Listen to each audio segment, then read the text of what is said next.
इस वक्त नरेंद्र मोदी को घेरने के लिए इंडी गठबंधन ने पूरा जोर तो लगाया हुआ है और उनके दिमाग में बिहार का इलेक्शन घूम रहा है। इसलिए कभी वोटर लिस्ट की बात कर रहे हैं, कभी संविधान को लेकर संघ के बयान पर बवाल मचा रहे हैं, जिससे नरेंद्र मोदी के खिलाफ माहौल बन सके। लेकिन मोदी इन सब में नहीं पड़ रहे, क्योंकि उनके दिमाग में तो कुछ और ही चल रहा है। नरेंद्र मोदी अलग लेवल की तैयारी कर रहे हैं और यह तैयारी है उस पाकिस्तान के खिलाफ जो अब अमेरिका की गोद में भी खेल रहा है और चीन की गोद में भी खेल रहा है।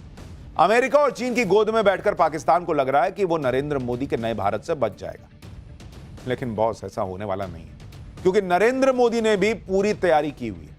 अमेरिका, चीन, पाकिस्तान को एक साथ निपटाने और पाकिस्तान को फिर से फोड़ने के लिए पीएम मोदी क्या कर रहे हैं उसकी एक झलक आपको दिखाता हूं। भारत ने रूस से बात कर ली है। रूस भारत को जल्दी ही S-400 की बाकी बची 2 यूनिट भी देने वाला है। यह वही S-400 है जो भारत का सुदर्शन चक्र है और जिसने ऑपरेशन सिंदूर में पाकिस्तानी मिसाइलें तबाह कर दी। इसके साथ ही भारत अब रूस से लड़ाकू विमान सुखोई 30 MKI का अपग्रेडेड वर्जन भी ले रहा है। ऑपरेशन सिंदूर के दौरान सुखोई 30 MKI से ही ब्रह्मोस मिसाइल दागकर पाकिस्तान के एयरबेस फोड़ दिए गए थे। यानी भारत बहुत जल्दी में है अपने हथियारों की खेप को बढ़ाने के लिए। क्या इसका मतलब यह है कि बहुत जल्द ऑपरेशन सिंदूर पार्ट 2 लॉन्च होना है? भारत को ऐसे और हथियार मिलने वाले हैं जिनका खौफ पाकिस्तान के दिल में बैठा हुआ है। कमाल की बात यह है कि पाकिस्तान के लिए बुरी खबर चीन की धरती से आई है। चीन में बैठकर ही भारत ने रूस से S-400, सुखोई और बाकी हथियार देने पर बात की है।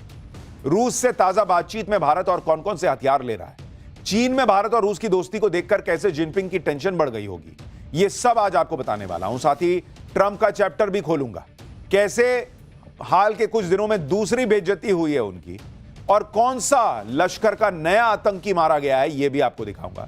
पहले मोदी के नए खेल ने कैसे ट्रंप और चीन दोनों को झटका दिया है। भारत ने आज एक ऐसा काम कर दिया जिससे चीन, पाकिस्तान और अमेरिका तीनों एक साथ निपटेंगे। भारत ने नए हथियार मंगवाने के लिए रूस से बात कर ली है। रूस के हथियारों का नाम सुनकर ही पाकिस्तान और चीन कांप जाते हैं, क्योंकि भारत ने रूसी हथियारों और अपने मेड इन इंडिया हथियारों से मिलकर पाकिस्तान को फोड़ा था और चीन के हथियारों को कबाड़ साबित कर दिया था। जब रूस से भारत नए हथियार लेगा तो चीन और पाकिस्तान दोनों निपट जाएंगे। बचे डोनाल्ड ट्रंप और उनका अमेरिका, जो फर्जी फील्ड मार्शल असीम मुनीर को लंच करवा रहे थे। उनको भी भारत ने तगड़ा मैसेज दे दिया कि अमेरिका अपने हथियार अपने पास ही रख सकता है, हमको कोई दिक्कत नहीं है। भारत रूस से हथियारों की डील करने वाला है।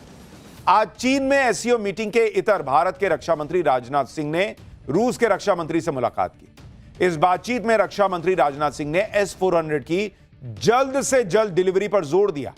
सूत्रों का दावा है कि रूस ने भारत को S-400 की टाइम पर डिलीवरी का भरोसा दिया है। रूस अभी यूक्रेन युद्ध में फंसा है, जिसकी वजह से रूस से भारत को हथियार सप्लाई में दिक्कतें आ रही, लेकिन रूस ने भरोसा दिया है भारत को कि वो जल्द S-400 की बाकी बची 2 यूनिट भी दे देगा, कोई देरी नहीं करेगा।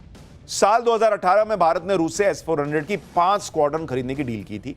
भारत को साल 2023 के अंत तक S-400 की 5 स्क्वाड्रन मिल जानी थी, लेकिन अभी 3 मिली। सूत्रों के मुताबिक रूस S-400 की चौथी खेप साल 2026 में और 5वीं खेप साल 2027 में देगा। अभी S-400 की 3 यूनिट चीन और पाकिस्तान के बॉर्डर पर तैनात है। 2 और यूनिट मिलने से भारत के एयर डिफेंस सिस्टम को और मजबूती मिल जाएगी। दरअसल S-400 की एक यूनिट में क्या क्या होता है, एक स्क्वाड्रन में क्या क्या शामिल होता है, आपको यह भी बताता हूं। S-400 के हर एक स्क्वाड्रन में 2 मिसाइल बैटरियां होती हैं, जिनमें 128 मिसाइलें शामिल होती हैं। ये मिसाइलें हवा में ही दुश्मन के bombers, fighter jet, cruise missile को तबाह कर सकती हैं। ये मिसाइलें 120, 200, 250 और 380 किलोमीटर तक मार करने की में सक्षम है। हर स्क्वाड्रन में लंबी दूरी का रडार सिस्टम और हर मौसम में चलने वाले ट्रांसपोर्ट व्हीकल होते हैं। S-400 के अलावा भारत ने रूस से सुखोई 30 MKI के अपग्रेडेड वर्जन की सप्लाई पर भी आज बात कर ली। वायुसेना के पास अभी करीब 260 Sukhoi 30 MKI fighter jet. Bharat इन फाइटर जेट्स को अपग्रेड करने पर जोर दे रहा है, जिसमें नया radar system, electronic warfare system, advance air to air missile integration शामिल। पाकिस्तान और चीन के खतरे को देखते हुए आधुनिक सुखोई 30 MKI बहुत जरूरी है।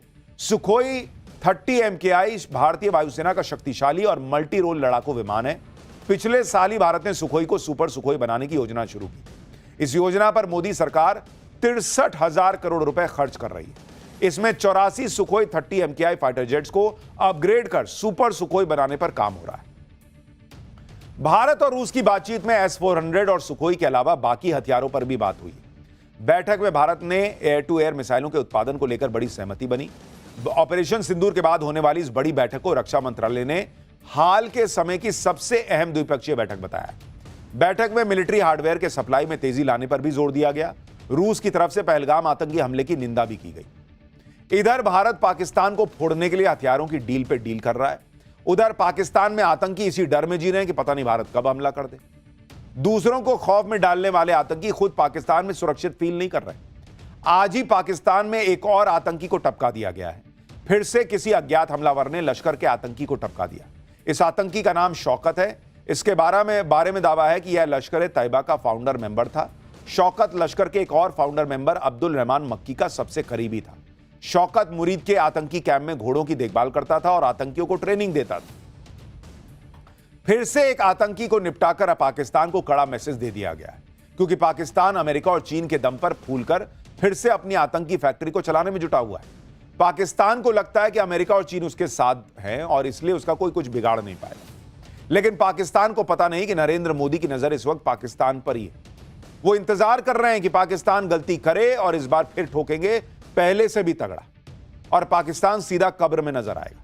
और पाकिस्तान मौका देगा, क्योंकि खबरें आ रही हैं कि पाकिस्तान की सेना और ISI एक बार फिर से POK में आतंकी लॉन्च पैड और ट्रेनिंग सेंटर के स्ट्रक्चर को खड़ा करने वाले हैं।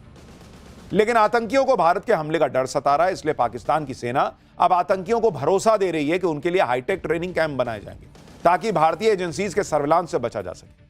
पाकिस्तान की सेना आतंकियों को भरोसा दे रही है कि उनके कैंप को खुद पाकिस्तान की सेना गार्ड करेगी। भाई आतंकी घबराए हैं कि कभी भी कोई मार देगा तब, तो कह रहे हैं अरे हम बचाएंगे ना यार। एक कैंप में 200 से ज्यादा आतंकियों की ट्रेनिंग या उनके रुकने का इंतजाम नहीं होगा, ताकि अगर भारत का हमला हो तो एक साथ 200 से ज्यादा आतंकी न टपक जाए।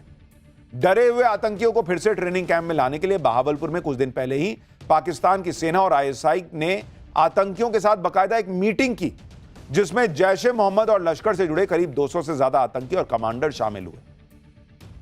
यानी ये मान के चलिए कि पाकिस्तान बहुत दिन नहीं लगाएगा और ऑपरेशन सिंदूर पार्ट 2 लॉन्च करने का मौका देगा। और इसीलिए चीन में बैठकर रक्षा मंत्री ने रूस से डील कर ली है कि भाई जल्दी, जितना जल्दी हो सके दो माल, क्योंकि ये तो जल्दी सुधरेगा नहीं पाकिस्तान, तो इसको फिर मारना है। पाकिस्तान अपने आतंकियों को फिर से एक्टिव इसलिए भी कर रहा है क्योंकि मुनीर फंस गया है। पाकिस्तान में लोग पूछ रहे हैं कि ट्रंप के साथ लंच तो कर आया मुनीर, लेकिन डील क्या करके आए हो, बताओगे नहीं क्या? आप सुन रहे हैं, पाकिस्तान के सांसद संसद में खड़े होकर मजाक बना रहे हैं कि हमेशा तो प्राइम मिनिस्टर जाता था, इस बार यही उठ के चल दिया मुनीर। चलो तुम ही चले गए, लेकिन आके बताओ तो कि क्या बात करके आए हो। कुछ खिलाया भी ट्रंप ने या खाली ऑर्डर दिया था, ये लिख लो, ये कर देना, ये लिख लो, ये करेंगे, सुन लो, ये करेंगे। पाकिस्तान का फील्ड मार्शल मुनीर तो अमेरिका में जाकर ट्रंप को नोबेल पीस प्राइज देने की सिफारिश कर रहा है। पाकिस्तान में शहबाज शरीफ भी ट्रंप को नोबेल के लिए नॉमिनेट कर रहे हैं, लेकिन उसके अगले ही दिन ट्रंप ने ईरान पर बम गिरा दिया था। इसी को लेकर अब पाकिस्तान की संसद में शहबाज शरीफ पर भी सवाल उठ रहा है।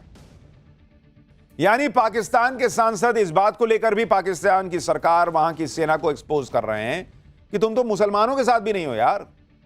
ईरान के मुसलमानों के खून से हाथ सने हैं अमेरिका के, वहां फिलिस्तीन में मुसलमानों के खून से हाथ सने हैं अमेरिका के, और तुम वहां ट्रंप को कह रहे हो कि इसको जो है peace prize, Nobel peace prize दे दीजिए। यही है पाकिस्तान की सच्चाई। और इधर चीन में बैठकर भारत ने रूस से बड़ी डील की। उधर भारत ने चीन को भी अच्छे से समझा दिया कि पाकिस्तान के चक्कर में ना पड़ो भाई। SCO की मीटिंग के इधर भारत के रक्षा मंत्री राजनाथ सिंह ने चीन के रक्षा मंत्री से मुलाकात की। इस मुलाकात में चीन को आगाह करते हुए भारत की तरफ से कहा गया कि द्विपक्षीय रिश्तों में नई मुश्किलें खड़ी करने से बचना चाहिए। भारत की चीन को यह सलाह पाकिस्तान को लेकर थी। भारत ने चीन को समझा दिया कि कह देने से कोई अच्छा पड़ोसी नहीं होता, उसके लिए अच्छा माहौल भी बनाना पड़ता है। राजनाथ सिंह ने चीन के सामने ही पाकिस्तान के आतंकवाद का जिक्र किया, पहलगाम हमले का नाम लिया और चीन को बताया कि पाकिस्तान के जिस बर्बर हमले पर वो मुंह चुरा रहा है, उसमें निर्दोष लोगों की जान गई थी। राजनाथ सिंह ने चीन के रक्षा मंत्री को यह भी बता दिया कि कैसे भारत ने ऑपरेशन सिंदूर में पाकिस्तान के आतंकी ठिकानों को तबाह किया। यानी चीन के सामने ही भारत उसे पाकिस्तान की बर्बादी की कहानी सुना रहा था और शायद चीन को थोड़ी अकल आए, ये उम्मीद कर रहा था। भारत की तरफ से चीन को यह भी समझा दिया गया है कि इस सीमा विवाद में बेवजह न उलझे और ऐसे मसलों को तरीके से सुलझाए, और इसके लिए भारत की तरफ से स्टेप बाय स्टेप प्रक्रिया को अपनाने पर जोर दिया गया। पहले 2024 की डिसएंगेजमेंट प्रक्रिया का पूरी तरह से पालन किया जाना चाहिए। सीमा पर तनाव कम करने का प्रयास किया जाना चाहिए। फिर सीमा को निर्धारित करने के लिए बातचीत की जाए ताकि हमेशा के लिए बॉर्डर विवाद का निपटारा हो सके। राजनाथ सिंह ने कहा कि ग्राउंड पर एक्शन लेना होगा, जो अविश्वास पैदा हुआ है उसे कम करना होगा। भारत और चीन दोनों तरफ से एलएसी पर शांति बनाए रखने पर जोर दिया गया। चीन के रुख से यही लग रहा है कि ऑपरेशन सिंदूर में पाकिस्तान की धुलाई देखकर वो ये समझ गया है कि भारत से सीधे टक्कर लेने में फायदा नहीं है बॉस। मोदी ने चीन को टाइट तो किया ही, फिर ट्रंप का भी नंबर आया, जो भारत पाकिस्तान के मामले में बड़े उछल रहे थे। लेकिन पहली बात तो नरेंद्र मोदी ने ट्रंप के मुंह पर ही कह दी थी कि अपने काम से काम रखो, फोन पे बोला था। दूसरी बात यह है कि ट्रंप जिस तरह से अमेरिका का कबाड़ा करते जा रहे हैं, उसमें उन्हें खुद को बचाने के लिए मोदी का ही सहारा लेना होगा। आप देखिए कि ट्रंप की नीतियों से अमेरिका का क्या हाल हो गया है। अमेरिका की जीडीपी में इस साल जनवरी से मार्च तिमाही में 0.5% की गिरावट दर्ज हो गई है, जो 2022 के बाद सबसे बड़ी गिरावट है। जबकि अक्टूबर दिसंबर 2024 की तिमाही में अमेरिकी अर्थव्यवस्था 2.4% की दर से बढ़ रही थी। भाई, ट्रंप के आने के बाद गिर गई अर्थव्यवस्था अमेरिका में। ट्रंप ने जनवरी में ही राष्ट्रपति पद की शपथ ली थी और आते ही पूरी दुनिया से टैरिफ वॉर छेड़ दिया, जिसमें अब अमेरिका खुद फंस गया है। ट्रंप के आने के बाद अनुमान था कि अमेरिका की अर्थव्यवस्था 0.2% तक गिरेगी, लेकिन यह तो 0.5% गिर गई भाई, जिसकी वजह ट्रंप की टैरिफ नीति को माना जा रहा है। एक्सपर्ट्स के मुताबिक अमेरिका की जीडीपी में गिरावट के पीछे सबसे बड़ा कारण इंपोर्ट में होने वाली भारी बढ़ोतरी है। एक्सपर्ट्स के मुताबिक ट्रंप के टैरिफ शुल्क बढ़ाने की आशंका के चलते अमेरिकी कंपनियों ने भारी मात्रा में विदेशी सामान ऑलरेडी खरीद लिया और इससे अमेरिका की जीडीपी सिकुड़ गई। ट्रंप के फैलाए टैरिफ वाले रायते से अमेरिका की अर्थव्यवस्था को झटका लगा है। अब ट्रंप के सामने यह चैलेंज है कि भूल को सुधारे कैसे। शायद यही वजह है कि ट्रंप ने अचानक चीन से डील होने का ऐलान कर दिया, लेकिन क्या डील हुई, इसकी डिटेल नहीं दी। उधर चीन ने इस पर कोई जानकारी नहीं दी है।